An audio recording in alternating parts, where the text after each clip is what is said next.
Yak Gadget, made in America, based outside of Nashville, Tennessee.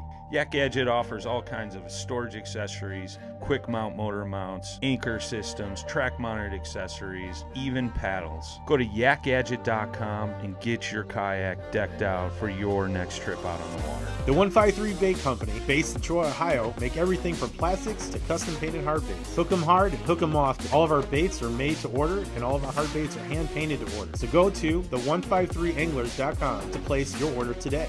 This segment is brought to you by Jigmasters. Step up your game with high-quality performance jigs, spinner baits, buzz baits, and more from Jigmasters.com. And always, when in doubt, get the jig out. Welcome to the Feather and Fur segment on the Paddle and Fin Podcast Network. Join me, Brad Hurlebus, as we sit around the campfire with this week's special guest to talk hunting, dogs, traditions, and all things outdoors.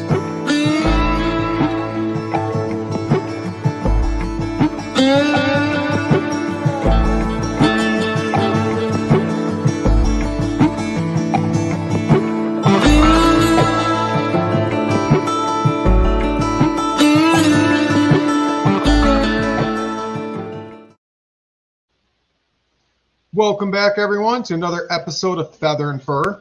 Brad Hurlebus here. Tonight, we have a special guest, Anthony Cavalli-Singer, waterfowl guide.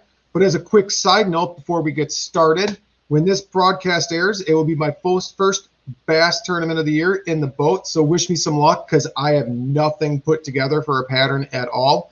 Nothing but a handful of dinks and very cold, snowy Wisconsin weather. So here we go. Let's bring Anthony in with after that little side note.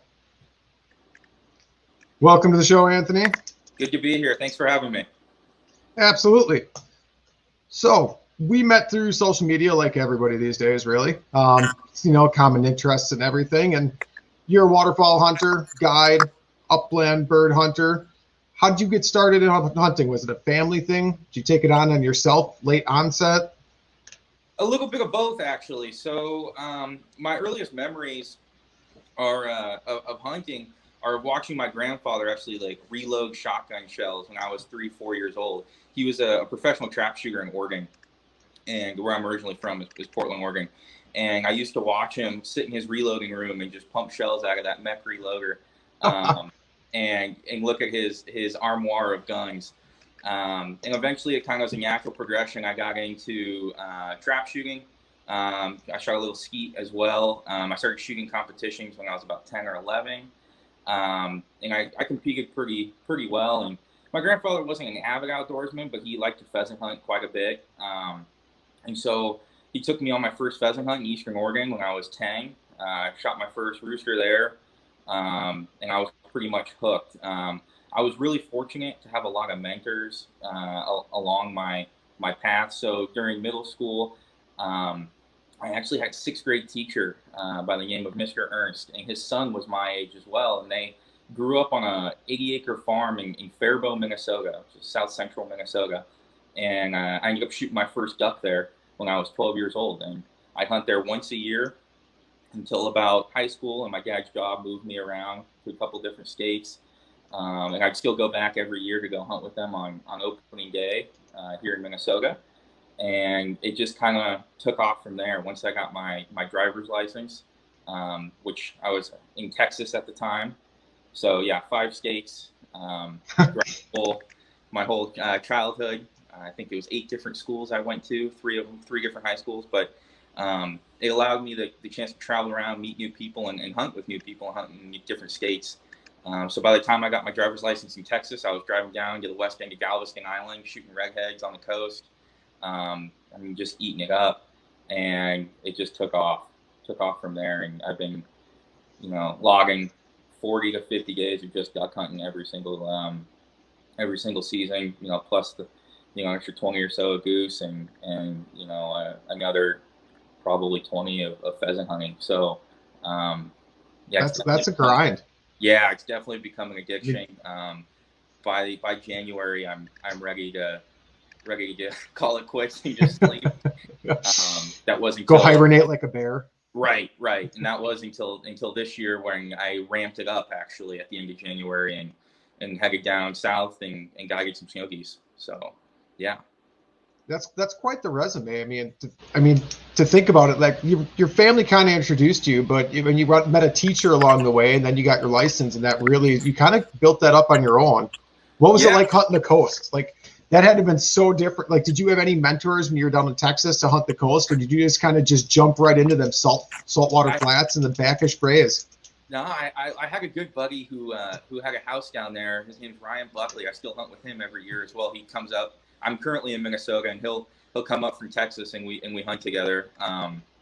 But he kind of offered for me to come out with him, and it was vastly different. We're just hopping off a rock levee and wading through a half mile of the flats, and I have no clue what's going on. And we show up to a point, and all of a sudden there's just divers all around us, and far different than shooting mallards over a pothole here in the upper Midwest.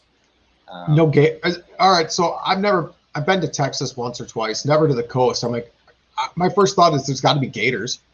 No gators out there. All right. You have to be really careful. Stingrays, you can step on them, and they puncture your calf actually, and you could lose part of your leg. So you kind of have to shuffle your feet. All right. Any good flax fisherman knows, you got to shuffle your feet as you're walking through. Interesting. Stingrays have never been on my list of objects to avoid while hunting. I'll keep that in the back of my head if I ever go to Texas, even though I doubt I'll be there alone. So you got there and you were hunting the flats for divers, and then is that when you made it back? Because you were hunting Minnesota still once a year, so you were familiar with the potholes and the mallards and all that other good stuff up here. Right. Like, what brought you back to Minnesota? Was it the hunting? Was it a career thing or? School. All right. High school in Texas. And just through kind of a weird happenstance, I spent my first year of college out in Oregon, and I got to hunt in the Pac Northwest, which is a whole nother experience. Again, all right, I gotta cut in quick. Did you get a Harlequin? No, never shot a Harlequin. I know they get a few of them out there, don't they? A handful on the coast, yeah. No, lots of pintails and lots of widgeon. See, when I lived in California for about 6 months, I was helping a DU guy down there. I went for a youth day, and I just helped volunteered. And we were talking, and that they shoot pintails like we shoot mallards. Correct. And that just blew my mind, because I hunted the Mississippi hard for an entire season to shoot a nice sprig drake pintail, and I burned myself out chasing one duck. And to hear them, they're like, "Oh, we shoot them like they're mallards." Yep. People would get annoyed too with shooting pintails because you only have, I think it was a 1 bird limit thing. I don't think they've changed it, but they would get annoyed by shooting their sprig because they were just tired of it and they wanted to shoot all mallards and wood ducks. I remember wood ducks was the big thing. I would laugh because I was like, you go to Minnesota or Wisconsin, you shoot a wood duck every hunt. Especially early. Yeah. Early season, I feel like that's all I wind up getting is wood duck. Because especially some of the holes I have, they pile into the woods in some of the spots I have, especially if we have a wet year, and it's like, man, 3 ducks you're done within like those spots. I don't even set decoys. You walk in, you wait, they come in, you shoot them. It's like, that was quick. Right. So hung it out there. That was a crazy experience. That year was probably my best year. I think I limited like every other hunt. It was just unreal, and that wasn't saying like trying to brag there at all. That was just, there were so many birds that year. I think it was 2017. It was just unreal, the amount of birds that got shot that year. But and they have a longer season too, don't they? They have more than And is it 100 days or? I don't think it's quite 100. I think 100 with the lessers, the goose. Okay. Season. I think because I know they have an early resi season, and then their duck season rolls through, and then you can shoot lessers for like another month almost. Which I got on a few good shoots for lessers. I was lucky enough to have a neighbor friend kind of have a private duck club connection, and kind of got through, and we got some really good shoots out there. Oregon I think is definitely a sleeper state for waterfowl. It's hard to DIY because of the public land situation, but sure, it's definitely a sleeper state. There's lots and lots of birds out there. And then is it Oregon or Washington that's got like 6 or 7 different species of Canada geese that go through there? Like, and you have to be real, yeah, and you have to really know your goose out there, don't you? yeah, right. So Oregon, and I'm almost positive Washington is the same way. I'm not totally sure though, but Oregon, in the Northwest zone, there's a dusky goose that will winter there, and so you have to take a special goose permit test to just get your permit, and you have to identify all the different types of lessers and Aleutian geese, and yeah, you really have to be on your game because there's just a small little portion of dusky geese that winter that are endangered. So Sure. Yeah, I read about that somewhere. I'm like, man, pretty much if it's got a black head with a white spot on it here, you just shoot it. yeah, right. Like right. there's no identifying anything here. Is that a grader? Is that it don't matter. Just shoot it. It's a Canada goose. So yeah, after Oregon, I moved to Minnesota for school for college. I'm a forest and natural resource management major. I just finished up in December here at the University of Minnesota Twin Cities, and came out here. My family ended up coming out as well, and they live here full time as well. And yeah, just been staying out here the whole time ever since. So nice. So with a degree, do you see that helping you in waterfowl hunting? I mean, is that a degree that can help with like waterfowl production areas and that? Or because I know quite a few through grouse hunters, like that's a pretty big profession when it comes to logging and grouse management habitat. Like, do you feel like you can use that in waterfowl? I think there's parts of it you can. I think the general emphasis is pretty tough because you're focused on solely trees and logging management. There are courses you can kind of tailor yourself where you can take like the prairie restoration courses, or like I took a woody and herbaceous plants course, which was generally you were working on smaller shrubs, and working on those. So getting out into a waterfowl production area, I may not have like the greatest breadth of knowledge on all the grasses, but I can definitely get out there and identify duck food and figure out what they're eating, and especially the same with the uplands with pheasants and whatnot. I think the big thing it helps me with is just teaching me how to break down how to learn about that stuff. So we have like dichotomous keys for trees where you can go in and you're like, okay, I know this tree has a certain leaf shape and a certain bug, and then you're able to figure it out through just breaking it down. And it kind of teaches you how to do that with like the prairie restoration grasses and stuff. All right. That makes sense. Mm-hmm. Just wasn't sure if there was like an inlet there I didn't know about between that career path and like waterfowl management, or if you even really wanted to do waterfowl management for a career. It's just, I hear forestry and habitat and you're a big waterfowl hunter. I'm like, I wonder if there was a career path there that he was chasing. Not totally directly. The original goal when I chose forestry was actually to become a conservation officer. That was kind of the original goal. Having just graduated, I still have the plan. But right now I'm kind of just a full-time guy and planning on playing that out for as long as my body can take it, and yeah, those are long days, early mornings, late nights. There's a lot. I'm sure there's a lot of work behind the scenes, especially when you have bring clients in. I do the volunteering thing, taking veterans out, and we put a ton of time in beforehand with scouting and all that other stuff. But when you have someone paying, it changes the game. Right. Because now there's an expectation, there's a level of performance someone's expecting out of you. Exactly, and there's definitely a pressure to it and a different stressor.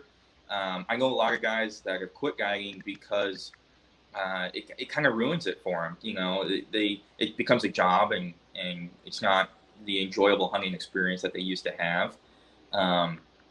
For me, I still feel that pressure for sure, especially first thing in the morning. And if we're not seeing birds at first light, especially for duck hunting, we're not seeing birds at first light, I start to get a little anxious. But as soon as the clients, shoot their first bird, I'm like, whew, Right, gets that monkey off your back, or now it's been a successful hunt. Right. And, there's still days where it definitely feels like a job. When I'm picking up decoys at 10 p.m. and there's just no end in sight. Sure. I just want to sleep, or I'm just so hungry. But most of the days you just got to sit back and relax. You're laying in your layout line. You're like, I'm just hunting, and I'm still making Right. money. I'm with my dogs. It's, what could be better?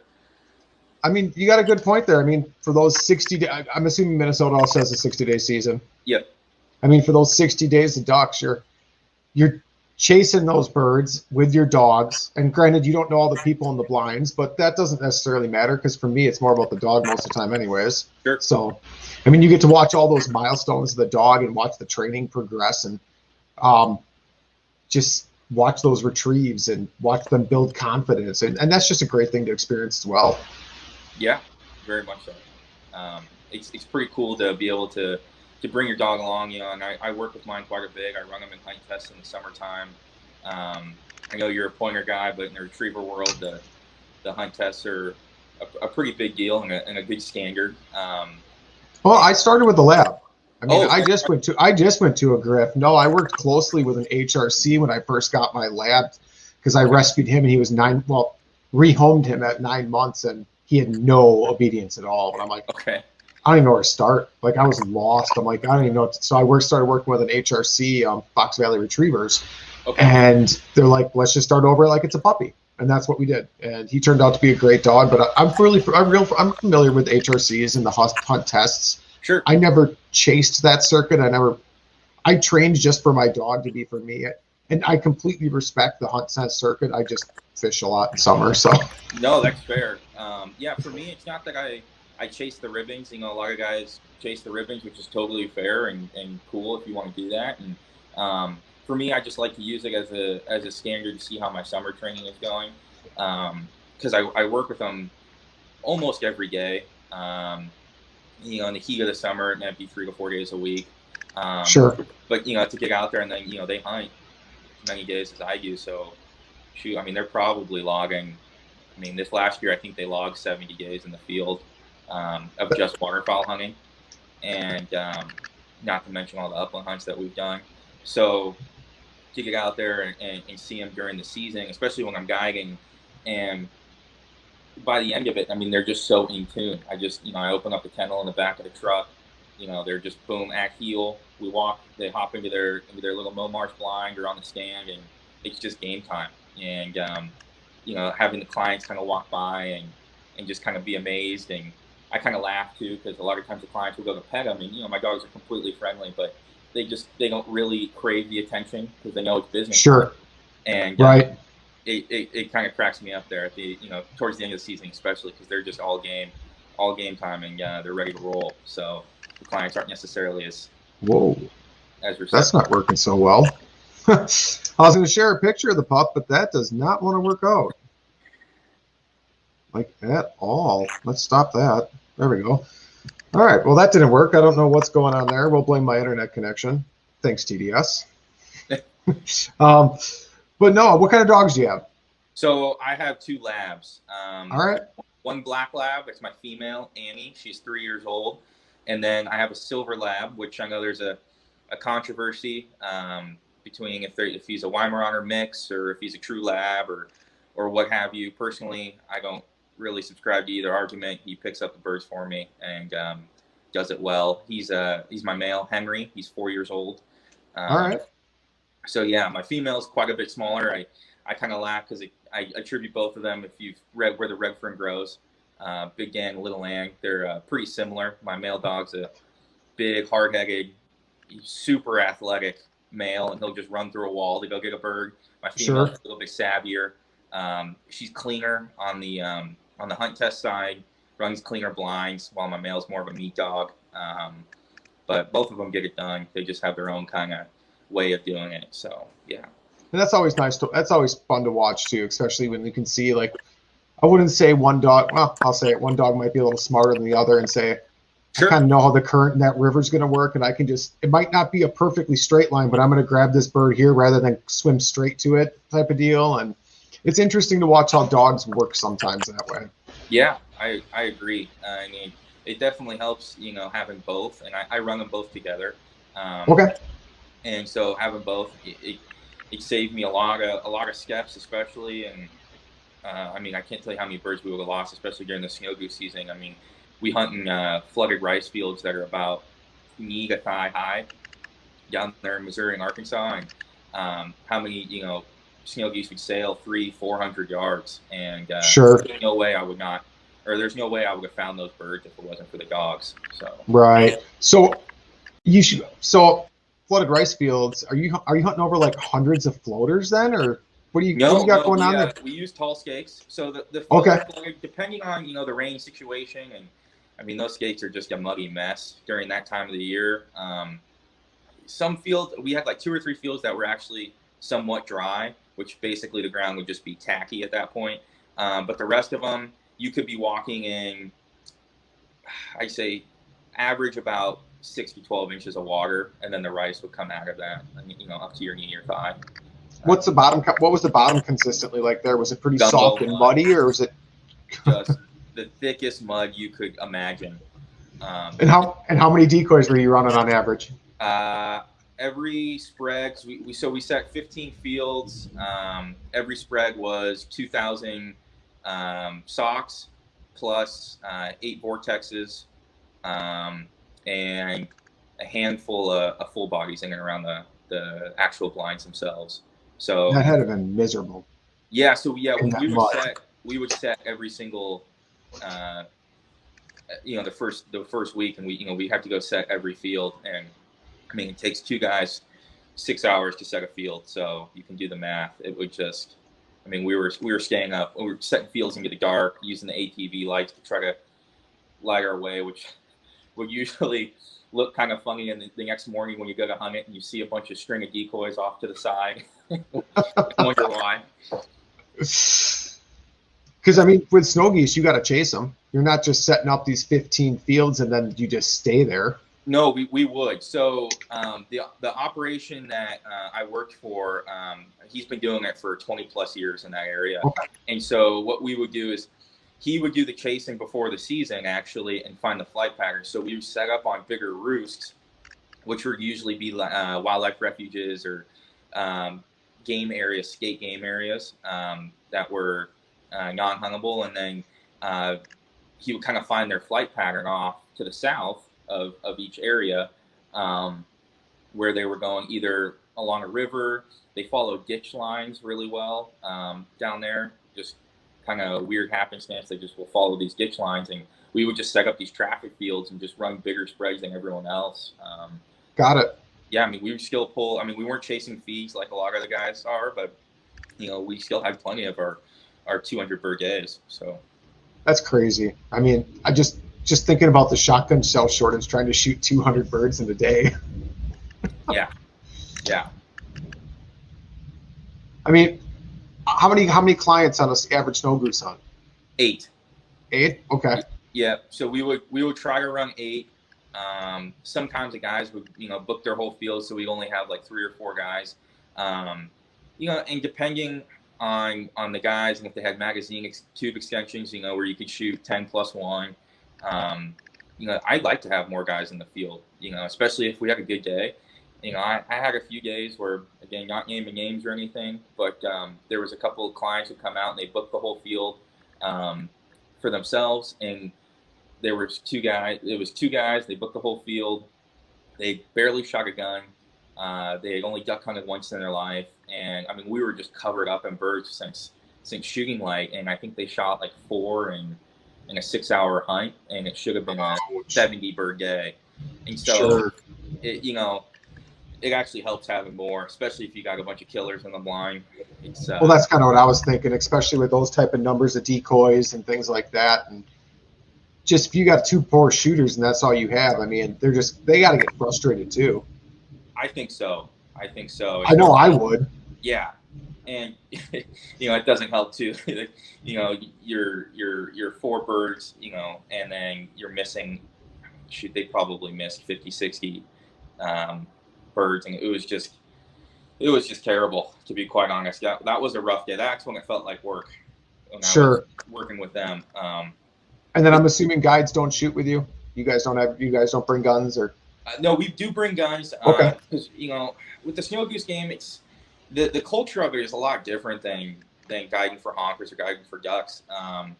It's about killing the biggest number. That's what the guys come to shoot, and they want to kill a big number. And a lot of them would ask me to shoot as well. I mean, they know that the more guns means more birds, and the more birds they take home. And so, yeah, we would bring guns and shoot. And with those guys, I didn't shoot right away because I thought since they booked their own field, they might just want to have their own thing going on. Then they started asking me to shoot, and so I would. And in fact, they actually that day they went to lunch and left the blind, and I stayed in the blind, and I shot, I think 6 or 7 just myself while they left. So I was add to the pile for them. Yeah, so I was able to give those to them, but.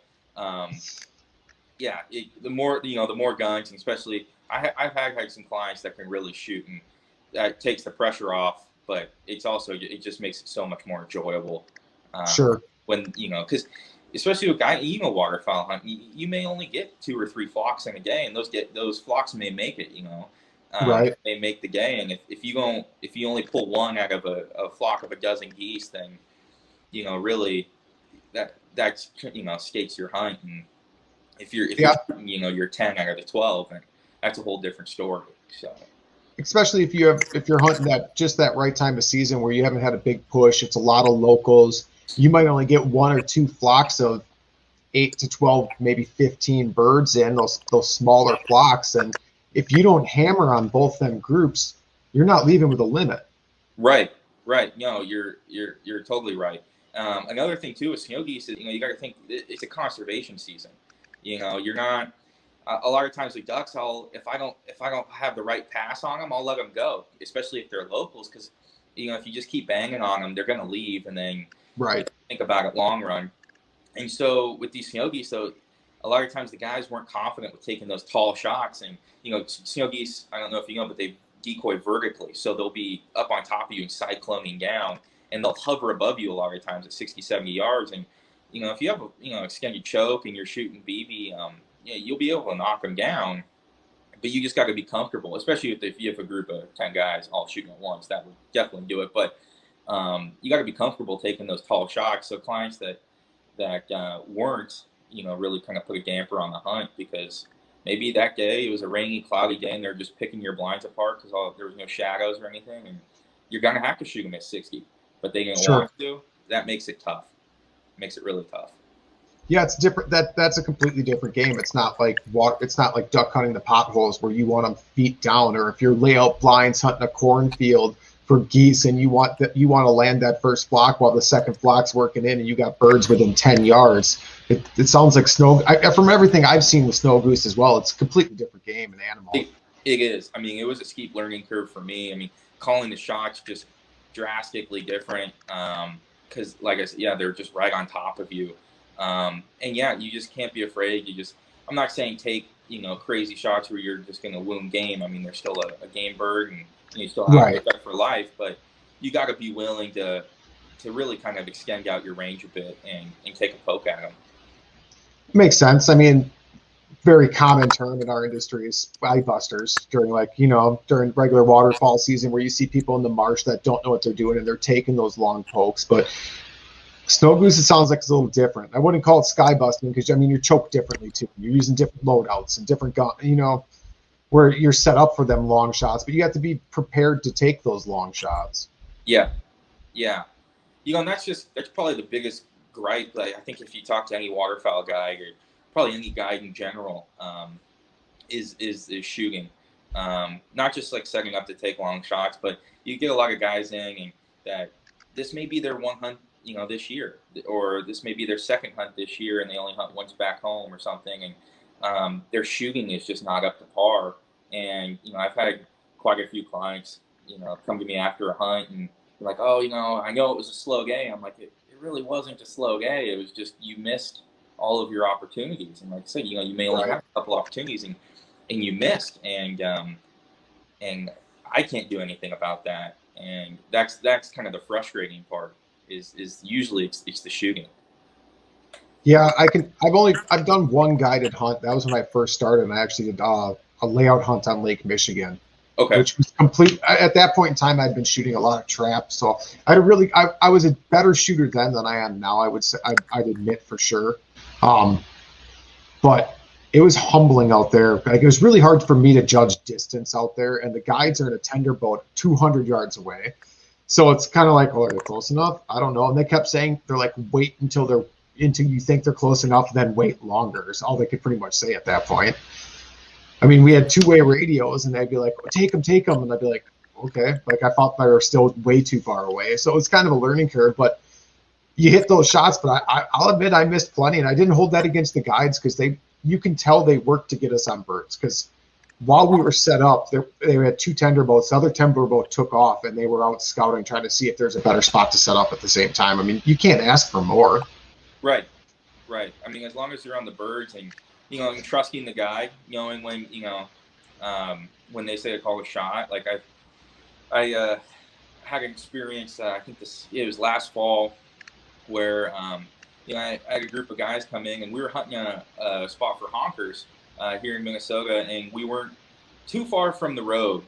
We were, legally, the legal distance, but it was a busier road, and we had honkers, flying over us at first light, and I wasn't worried, because I knew they were just going to go out and feed and come back to this loafing spot we had, and I was letting them go by because they were too high anyways, and these guys were getting on me about not calling the shot, and I was like, well, guys, if we win one and they go over the road, we can't get them, and so you guys just got to trust me, and sure enough, we came back, and we shot 3 or 4 man that 3 or 4 man limit that day.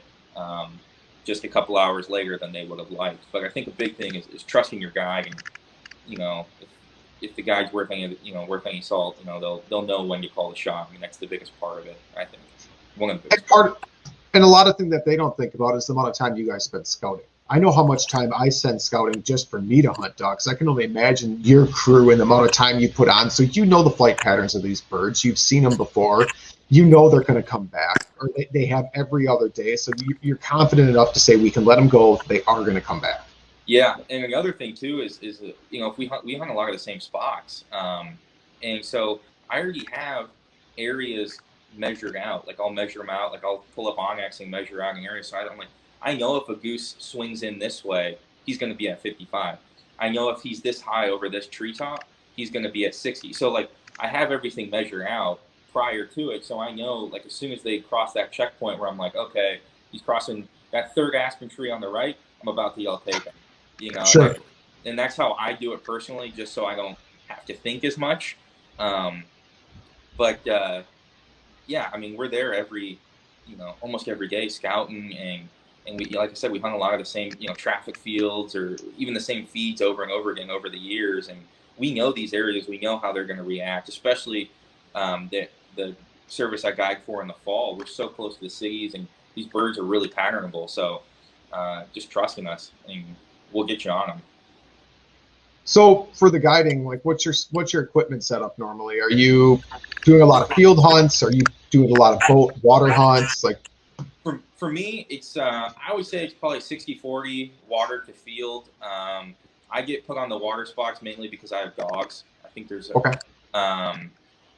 And we're talking fall here for fall honkers and ducks. And so I would say I hunt more water spots. We're a Cabela's outfitter, so we run all AVNX. Decoys, we probably run in the earlier season 50 to 60 floaters, depending on where we're at. We might put in some full bodies on the grass for, he's probably maybe, I don't know, another 2 dozen full bodies or something. And then we have a law here in the early season, we can't use spinners until after the split. Okay. And so after the split goes, we'll throw, the kitchen sink at them, and we'll throw, a couple hundred floaters out, a couple hundred full bodies. We have a couple spots that are water, like a lake edge into a grass field, that we'll throw just a huge spread at them with. We have 2 Cabela's Northern Flight goose flappers, and we have about 6 or 7 mojos that we'll use as well. And then the field spreads look, the same. They're all I think they're 400 or 450 Cabela's full body AVNX goose, fully flocked decoys with goose flappers and mojos. And we have, I think a couple dozen full body mallards as well that we'll throw in the field spread as well. So there's a lot of decoys. Yeah, we'll throw the kitchen sink at them, especially late in the season. We hunt a lot of the same traffic pits for honkers. It's a pretty common practice here in the Midwest. And we'll put out a lot of decoys, especially if we're just going to leave them. We'll put out a ton of decoys in the field. So, but now that's crazy. Like 650 full bodies. I remember when I was big into field hunting and I had an enclosed trailer, and I think I had 4 dozen full bodies, a couple dozen shells, some silhouettes. I can't imagine putting out 600. I can't even fathom putting out that many decoys. Well, yeah, I mean, especially for those traffic fields, I think it really helps just having just a huge mass. Oh, absolutely. I can absolutely see that. I mean, you get a flock of 3 or 5 coming and they see that many. I mean, the confidence is there right away. Definitely. You know, with that being said, though, I think it just being on the X too, if you can find the X, like I did a fun hunt with a buddy last year. We were trying to get his little boy on his first goose, and we had a little feed of geese marked out, and they've been there every single day. My buddy scouted it, and it was only like a flock of like 30, I think. We set out like 6 or 7 full bodies, and I mean, they just sucked right. That's where they were going for a whole week. I mean, there was no need to set anything else, and we had 30 geese on our heads. And I mean, we were calling pretty aggressively too, but even then, I think, you know, you do your homework, you scout. If you find a good X and you know that they're going to be there, you know, I think a couple decoys will just do the trick too. Oh, I agree 100%. I mean, if you put the time into scout and you can actually get on the X where the birds want to be. I mean, my standard kayak duck hunting spread, if I can get to where they want to be, is 2 dozen decoys. That's it. Right. And that's all you need. It's right. And it's half a dozen teal. It's half a dozen wood duck, and then it's a dozen mallards in different positions, and maybe a spinner, depending on the situation. And that's it. And I really just run a couple of different varieties just to throw a little more color in there. Right. And that's the big thing is I've had people ask me, you know, like, what do I need to get started? And like when I do the mentor hunts, and they're like, what do I need to get started? What do I have to buy? And I'm like, you know, you get your dozen mallards or so, and because pretty much every puddle duck will come into a mallard. Right. You know, you get your dozen mallards. I don't think they need a spinner right away. I'm a big fan of a jerk cord. I think spinners are, especially during the first split here in Minnesota. I mean, everyone and their brother has one. So just being a little different, especially if you're on. Oh, absolutely. You know, get your dozen mallards and just do your homework. I'd spend more money on gas driving the truck to go find a spot rather than decoys. Personally, I agree 100%. I mean, if you can find the birds and get on them, less is more. Right. But then you'll always have those hunts. Like I took a buddy out last year and I scouted it, and there were hundreds of birds in this marsh.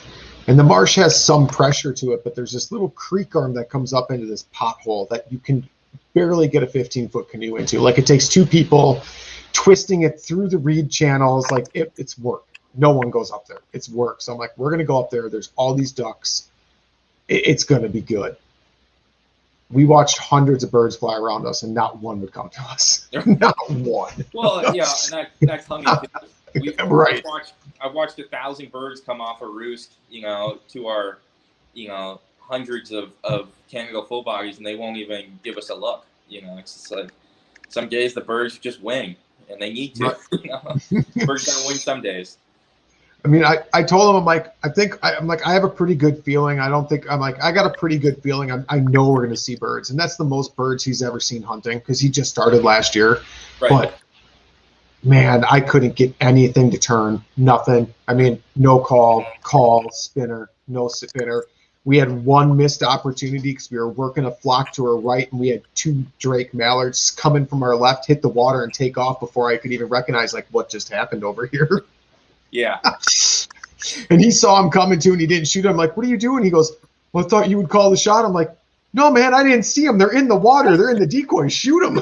Just go for it, man. You got to send it at some point. I mean, don't wait on me for them. Those are layups. If they're in the decoys, you take. When they let back off, you take them. You don't hesitate.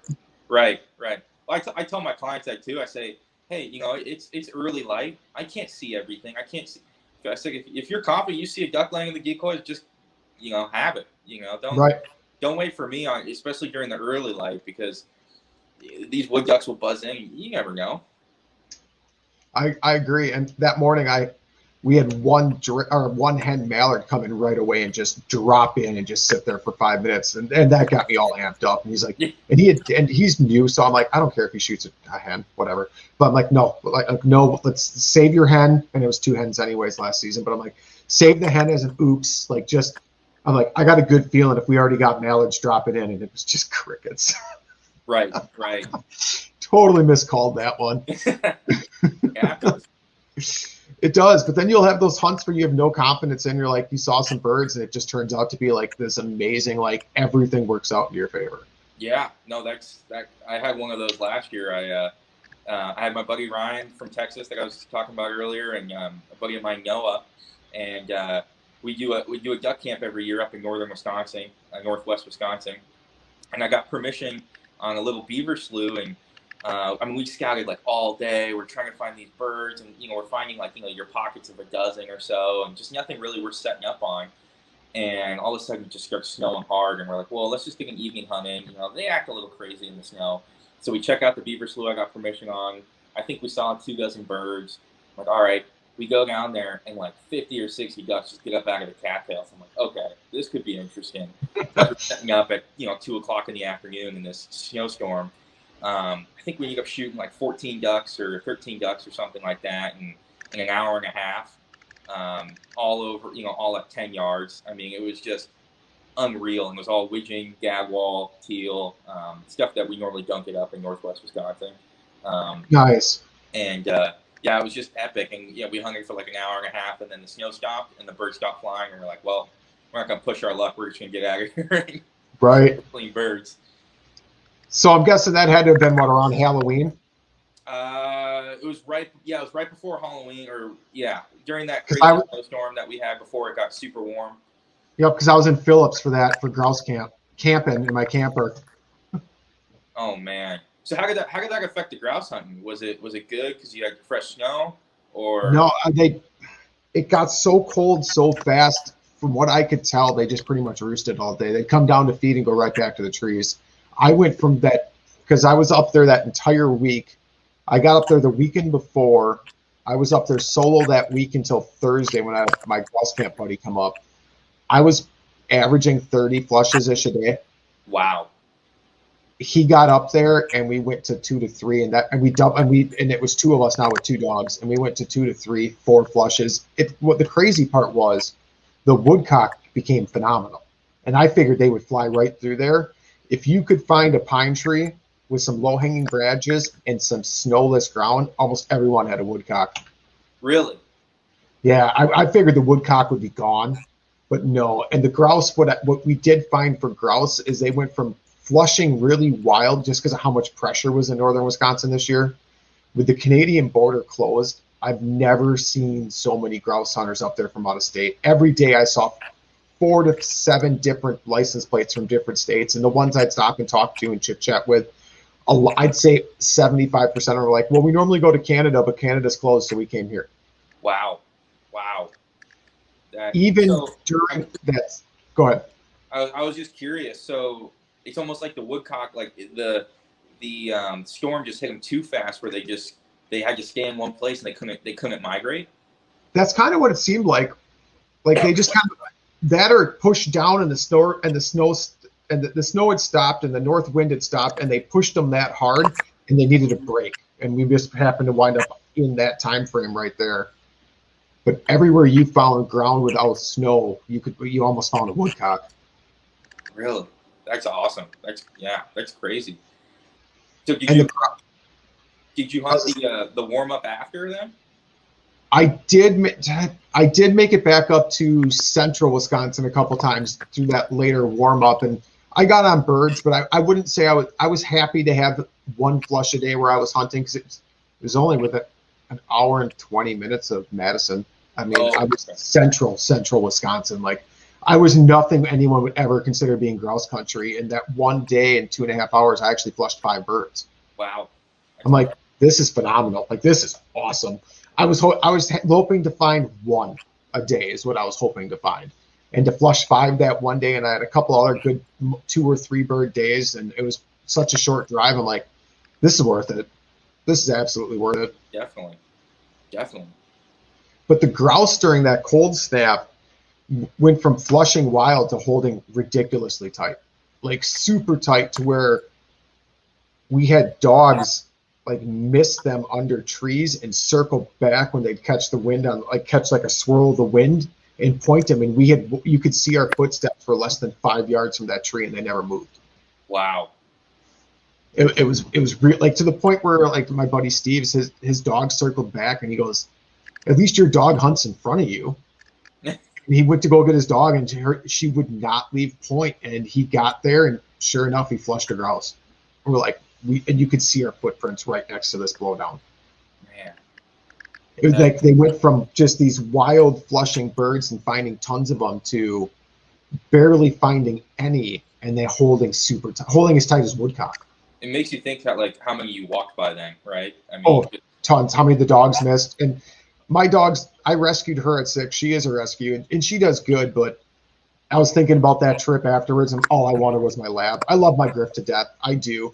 Mm-hmm. She missed out a ton. She started on birds through NABDA through like a year and a half, and then he didn't hunt her at all until I got her at 6. So she missed all those pivotal years and all that bird experience. And for what she is, she's phenomenal. Yeah. And I think she would have been an amazing dog had I had her as a puppy. But I know she misses birds. I know she does. And I know she'd much rather hunt rabbits than feather. I know she does. She's a rabbit dog. She's a better rabbit dog. So I was thinking after that, I'm like, man, I wish I had my lab. Because when I hunted behind him for grouse and woodcock, if we went through an area, I had 100% confidence he did not miss a bird. Mm-hmm. If he caught a scent, he would work it. And you could always just watch how he worked the woods. And you could tell when he was chasing a runner.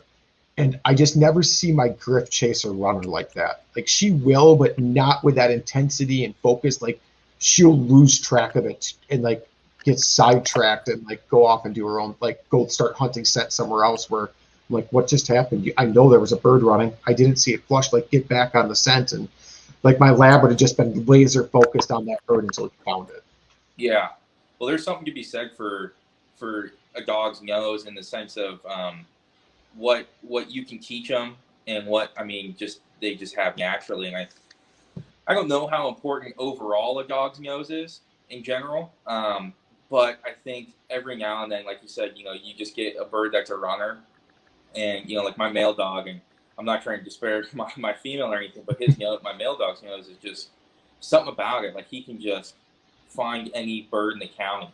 And, like you shoot a wounded like goose or duck or whatever it lands in the cat. It's like, no worry. You just send him in there. He'll figure it out, and he'll maybe be 80 yards to the west, but he'll have it, Right.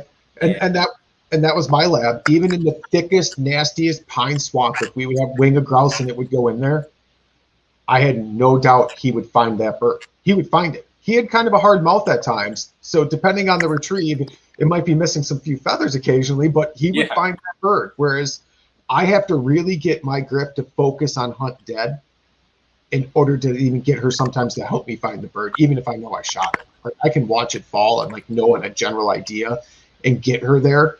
And even sometimes then she still is like, doesn't. And that's on a lack of training when she was younger. And I work on it. I probably could work on it harder, but I've also kind of come to it where she's going to be 10 in February. And I kind of got to just accept she is what she is at a point too. Right. Like, I know you can teach an old dog new tricks. I don't believe in that saying at all because I've seen how much she's learned since I've got her.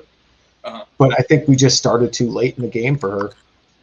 Yeah, and it's kind of like why not like put pressure on her, but right. Like just enjoy it. Just enjoy what you have, and at this point, and hunt with her. Just have fun, And that's exactly what I don't compare her to my lab. I don't compare her to any dog. She's her own personality. I love her to death. I'm not. It's not like I'm be like, she's a tool. I'm getting rid of her. Nothing like that. I mean, she's my dog, and I just enjoy. I mean, there's times where she misses birds, and I have one flush wild where I'm like, you should have pointed that, but it's like, you know what? You're not perfect. It's all right. You have amazing points. I mean, I'm getting a woodcock mounted that was a perfect point flush. She was steady to the shot, and she retrieved it perfectly. I mean, I'm getting mounted because, I mean, that's such a monument for us where everything worked out. And that day she hunted awesome. And the next day she was just like completely blinking birds. Like like, whatever, there's a scent there. And then I'd walk that way and a bird would flush and be like, what happened? Like, this is like night and day. Like, you flipped off the switch. Right. Yeah. I used to struggle with, kind of mentioned earlier, is like comparing to other dogs. And I used to, you're on social media and you see everyone posts just the best parts of their dog, right? Right. It's hard to be conscious of trying to talk about their mistakes in the caption as well, or not just like posting these videos and just saying like, wow, look at, what Spot's doing, right? Or look at how good my Figo is, and because I think you can get down a rabbit hole because, dogs aren't robots, every dog makes a mistake. I don't care if you're, Barton Ramsey's dog or if you're, my dog. I mean, they all make mistakes, and I think, everyone should get out of hunting what they want to. And I think, probably for you, definitely for me, it's dog work, and like we talked about, it's the dog work. And that's what really makes it for us. And, just being happy with them being out there and just having fun. And, because they don't live forever, they don't. And so just hanging out with them, and because they're just as excited to be out there, whether you shoot a bird or not. They just love it, and they get excited the next day, even though you don't shoot a bird that day. They'll get excited that night and getting ready to go again. So I mean, just grabbing the collars, or like my lab, you grab a gun case, it was game on. Like, I'd go to shoot trap and he'd be like, no, where are you going? No, I don't think so. Or even if he would hear a bell on TV. And all of a sudden he was up looking around like, where are we going? Where's the bell?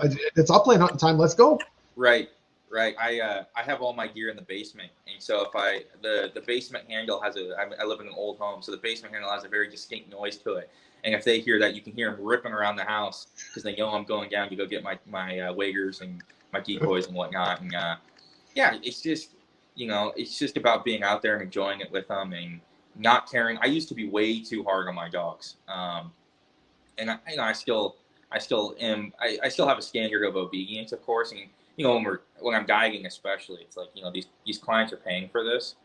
Right. The dog kind of plays a back burner. I mean, they love seeing the dog work, but your dog can't be up in their business while they're trying to eat their lunch, or you can't be jumping on them. You can't be barking at them. Stuff like that, right? Like, there has to be a standard of obedience and of performance. And there's still that aspect. But I used to be like, oh, my dog didn't make that blind retreat just perfectly, or it slipped a whistle on, before I casted or auto casted. And I used to just like go home and be like, God, what am I doing with myself? And like, sure. Like, gosh, is this dog going to be a good duck? And I realized, man, just get out there and like, you need your obedience, you need all that. But, they'll figure it out, and they do the work, and they're figuring it out. And, you shouldn't expect younger dogs to do crazy things. And that was kind of back to when I used to compare them to other dogs. I see a pro trainer's 2-year-old dog, being a master hunter and competing in trials at that point and picking up 2,000 birds. And I'm like, well, my 2-year-old dog doesn't do that, and it should. And, it's just not the case. It's just not the case. And that's not even a fair comparison, because by 2, that pro trainer's dog by 2 has probably seen more retrieves than a standard hunter's dog will see in its entire lifetime. Exactly. And that's, and not that I run my dogs like a lot. I mean, there's guys that run their dogs vastly more than I do. I mean, their dogs pick up so many more birds than mine do. I would say my dogs definitely pick up more birds than just, the average weekend warrior. And so it's kind of cool I get a really big enjoyment out of when the clients come out and, they get to see kind of a different level of dog than maybe like they're just buddies or their neighbor's dog back home that they may hunt with a couple times a year. Again, not trying to diminish any other dog's reputation or anything like that. Just saying, like, when you have a dog that really knows its job and does it a lot, and that's the big thing, it's just experience. It's kind of fun to see the look on a grown man when, I just, casted my dog at 175 yards and just picked up a wounded goose in a rice field. It's pretty cool. I mean, absolutely. I mean, you just do. I mean, they have so much repetition in the blind that just practice makes perfect. And you have that obedience, like you said. So, I mean, steady's got to be a huge thing for you, especially with guiding. I mean, just for the safety factor alone, your dogs have to be steady. And I've hunted with plenty of dogs, and I'll even admit my lab was not the most steady dog a lot of times. I mean, when we could train all day long, even into the point of it being a hunting situation, like with layup lines and decoys and someone else throwing it, and he'd be steady, but you put him in the excitement of the hunt, it was a 50-50 chance if he'd actually be steady or not. I mean, and I had a lot of time into him, and that's where I can see hunt tests really helping with that, because you get that more of a hunting level experience and hunt training more with the club, so you can stimulate it at even a higher level. But now you have a dog like yours where you've spent so much time in the blind, and you've been able to focus on the dog as well to make those corrections and steady just that alone is so huge. Well, and of course, they still break. It happens. Like I said, they're not robots. And sometimes, I mean, when you have, like, we've had a couple spings of snow geese, which a sping is basically, you'll have just this massive wad of snow geese come over the top of you, and then they'll just start to trickle down one by one, and then in bigger flocks and bigger flocks. And you want to let as many as you can land. That way you just get the biggest concentration of birds, and then you just let them have it. And sure. If you got snow geese walking out in front of you at 30 yards, and then you got another 1,000 on top of you, I mean, the excitement will get to, stuff happens. Steadiness is definitely a priority, though. I mean, as far as safety concerns, especially at lookouts.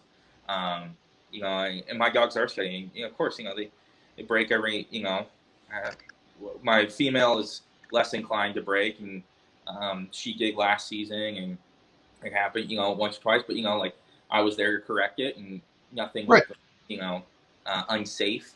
Yeah, I mean, it happens. Sometimes it's just a little too much for them, and that's okay. They're dogs. That, not to make an excuse out of it, but I mean, you want them to still have that excitement. I mean, if they're no longer getting excited, I mean, you're going to lose performance in the long run. I mean, now would I want my dog to be as steady as a rock? Yeah, who doesn't? I mean, that's the goal. But if they break occasionally because the excitement just got so much to them and they're running around like, yeah, correct it. But at the same time, I'm still happy to see it, because that means they're still loving what they're doing.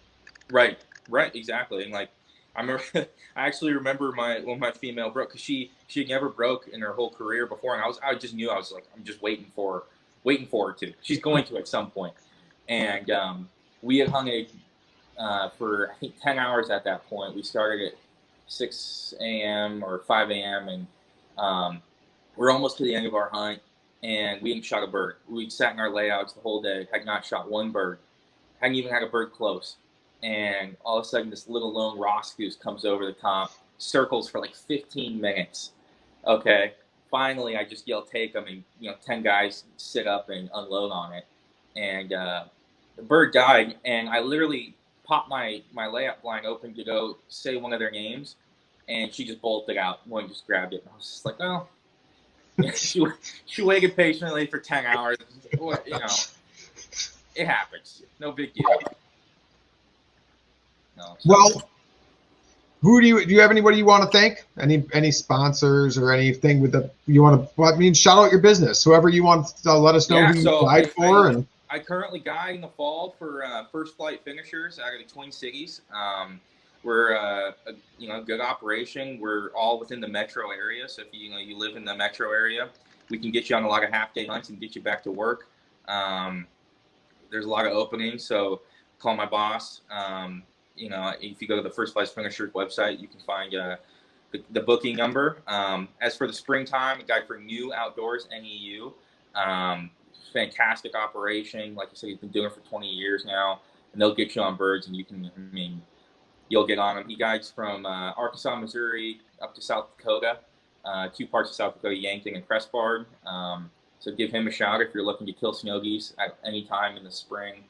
Other than that, just shout out to my hunting buddies, I guess. All the guys I spend time with, Caden, Ryan, and Noah, and those guys. And that's about it. I just appreciate you having me on.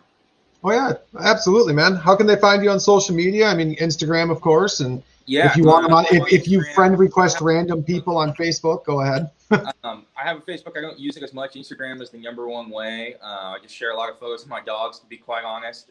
Nothing glamorous. I don't have a fancy camera or anything, but it's a lot of dog photos. I fish in the summertime. I do a little fly fishing, and it's Anthony Outdoors. I believe it's Anthony_Outdoors. And yeah, that's where you can find me. Well, all right, man. I appreciate you being on. And for everyone listening, thank you for joining us. And until next time. Oh, I probably should do the outro too. So here we go. Now they won't. I know the Paddle and Fin guys that run this show. They will not edit any of this out. So we're just going to leave this in here. We're just going to put the closer on now. So here we go. Until next time. Thanks for tuning in to another killer episode on Paddle and Fin. Don't forget to go check out our website at paddle_and_fin.com. Don't forget to check out the YouTube channel at Paddle and Fin. If you got a question, comment, want to hear from a future guest on a future episode, feel free to email us at paddle_and_fin@gmail.com. Don't forget to follow us on social media at Paddle and Fin on Facebook and Instagram. Shout out to our show supporters, Angler. The Angler button and app just makes for a better time on the water and creates a virtual logbook for every fishing outing out on the water. Shout out to Rocktown Adventures, located in northern Illinois, for all your kayaking, camping, and hiking needs. Shout out to Jig Masters Jigs. When in doubt, get the jig out. Go to jigmasters.com.